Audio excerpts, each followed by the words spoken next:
ঠাকুর গায়ে ঠান্ডা, দেখি ঠান্ডায় কোন কোন শীত। এই আমি চলে আসলাম রুবেল সাহেব, আমাদের ঠাকুর গায়ে কেমন ঠান্ডা একটু বলো তো। মাশাআল্লাহ ঠাকুর গায়ে অনেক বেশি ঠান্ডা, প্রচুর শীত।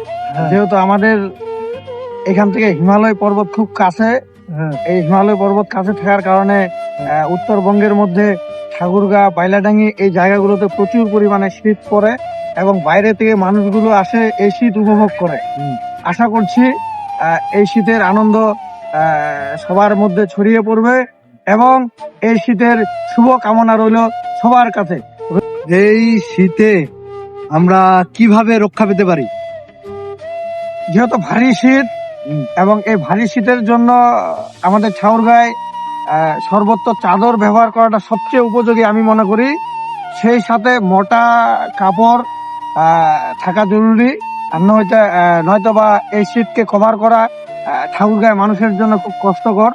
কারণ সবচেয়ে বেশি আমি মেসেজ দিব এইভাবে, এই শীতটাকে প্রোটেকশন দেওয়ার জন্য ঠাকুরগাঁয় যে ছোট বাচ্চাগুলো আছে, মাসুম বাচ্চারা আছে, এই বাচ্চাদেরকে আপনারা খুব যত্ন সহকারে এই শীতকে পরিধান করার জন্য মোটা কাপড় পরিধান করবেন, সেই সাথে চাদর দেওয়ার চেষ্টা করবেন, তাহলে বাচ্চারা সেফটি থাকবে এবং ঝুঁকি থেকে বাঁচবে ইনশাল্লাহ। আপনারা হয়তো আমার কথা বুঝতে পারছেন। এই শীতের জন্য আমি আরেকটি মেসেজ দিব আপনাদের।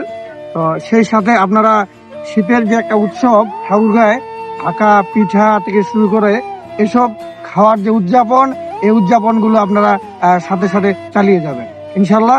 আপনারা ভালো থাকবেন, সুস্থ থাকবেন, সকলের জন্য শীতের শুভ কামনা রইল।